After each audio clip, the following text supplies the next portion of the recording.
जो भजन संहिता 128 को हम लोग पढ़ते हैं, क्या ही धन्य है हर एक जो यहोवा का भय मानता है। तो पहले प्राणी आदम ने भय कोई तो नहीं माना। अभी परमेश्वर पास आकर के बोलने लगा, कहा कि आदम तो कहाँ है? तो आदम कह रहा है कि प्रभु मैं झाड़ियों के पीछे छिपा हुआ था, क्योंकि मैं तेरे शब्द को सुनकर डर गया था। क्यों, क्या बात है?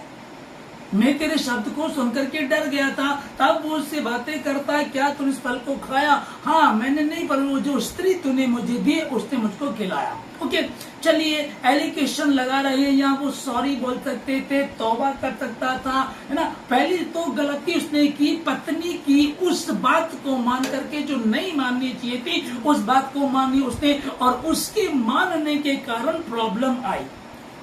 ओके, पहली गलती होती। और दूसरी गलती ये थी कि वो परमेश्वर को कह रहा है कि तूने जो स्त्री मुझे दी उसके कारण से। आप जो भी, तुम ठीक है, आप गलती की है और आप सॉरी नहीं बोल रहे हैं। अभी हम इसको देखते हैं कि जो शाऊल राजा था पहला, उससे गलती होती है, कहानी को थोड़ा सा आप जानते हैं। तब परमेश्वर उस बात को लेकर के गुस्सा हो जाता है कि तूने मेरी बात को क्यों नहीं माना। तो एक दो बार तो परमेश्वर से बोलता है, सॉरी प्रभु माफ कर दो प्रभु। तो परमेश्वर बहुत गुस्सा था कि मैं, तू जब मैंने तुझे राजा बनाया था तो तूने मुझे कहा था कि मैं हूँ क्या? मैं तो इजराइल में सबसे छोटे गोत्र का हूँ, मेरी क्या औकात है? मैं किच्छ मात्र हूँ, मैं हूँ क्या कि मैं राजा बनूं? प्रभु ने कहा कि मैं तेरा अभिषेक करता हूँ, मैं तुझे राजा बनाता हूँ, तुझे क्या जरूरत सोचने की। ओके, उसके बाद जब वो गलती करता तो प्रभु को बहुत दुख होता है, और दुख आपको भी होगा। आपके जो बच्चे हैं, जब आप प्यार करते, जी जान से, तन मन धन से आप प्यार करते हैं, आप खुद नहीं पहनते, उसको पहनाते हैं, अच्छा पहनाते हैं। आपका जूता एक ही जोड़ा 4 साल हो जाते हैं। आप अपने बच्चों को हर साल नहीं, साल में 2 बार दिलाते हैं, नए कपड़े दिलाते हैं, होता ना ऐसा, उनसे प्यार करते हैं। पर जब वो आपका दिल दुखाए तो आपको बहुत बहुत बुरा लगता है, जब आपकी बात को नहीं माने तो। ऐसा ही यहाँ भी हुआ। इसने क्या, इसको कहा गया, इसने बात को नहीं माना, प्रभु बहुत दुखी हुआ। और बाद में इसने क्या कहा, प्रभु नहीं सुनता ना सुने, मैं तो राजा घमंड में आ गया। एक गलती दाऊद से होती है, और दाऊद को जब पता चलता है कि दाऊद तूने परमेश्वर के विरोधियों को हंसने का मौका दिया है, तूने इतना गलत काम इजराइल में किया है, जैसे उसे पता लगता है वो घुटनों पर जाता है, प्रार्थना करता है, उपवास रखता है, खाना बंद कर देता है, भूखा प्यासा रह करके खुदा की क्षण में, परमेश्वर मुझसे गलती हो गई, मुझे क्षमा कर दे, मुझे माफ कर दे। दोनों के दोनों, पहला राजा कौन? शाऊल, दूसरा राजा कौन? दाऊद। दोनों गलती की, पर शाऊल ने सॉरी नहीं बोला, दाऊद झुक गया। उसके बाद फिर परमेश्वर उसको आशीष दी। आमीन। उस समय पहला आदम अगर मान लेता तो शायद ये प्रॉब्लम ना आती। अब जो भजन संहिता 128 में पढ़ रहे हैं, क्या ही धन्य हर एक जो यहोवा का भय मानता है और उसके मार्गों पर चलता है, तो अपनी कमाई को निश्चय ही खाने पाएगा। आमीन।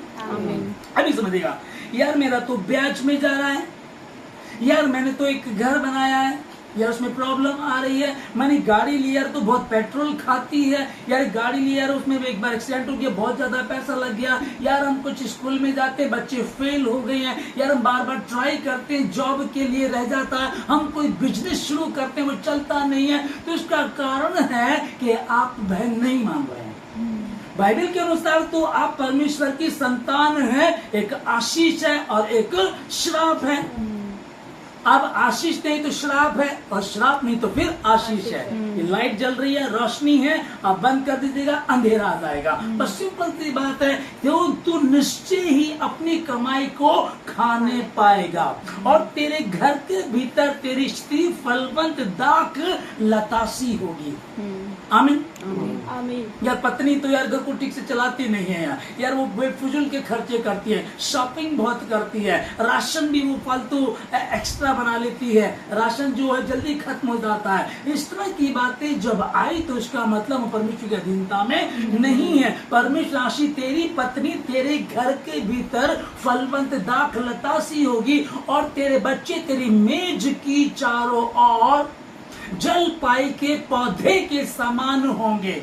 आमीन, हालेलुया, हालेलुया। और तू धरती पर बहुत दिनों तक जीवित रहेगा, यरूशलेम के कुशल को देखने पाएगा और तू अपने नाती पोते पर पोतों को भी देखने पाएगा। आमीन। लेकिन कैसे? जब हम परमेश्वर की आज्ञा को मानते हैं, उसकी आज्ञा को मानो। कुछ नहीं कह रहा आपसे, बहुत ज्यादा आपको पहाड़ों पे चढ़ना है, आपको कुछ जंगलों में जाना, तपस्या करनी है, आपको बहुत पैसा लगाना, कुछ नहीं कह रहा वो।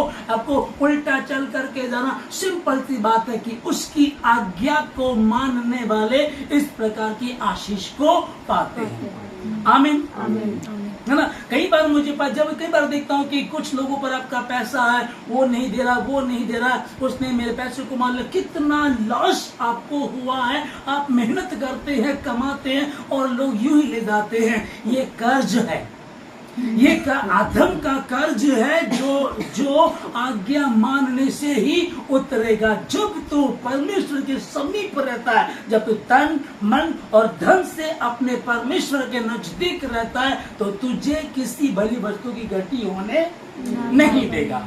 आमीन, हालेलुया। कोई सवाल आपके पास?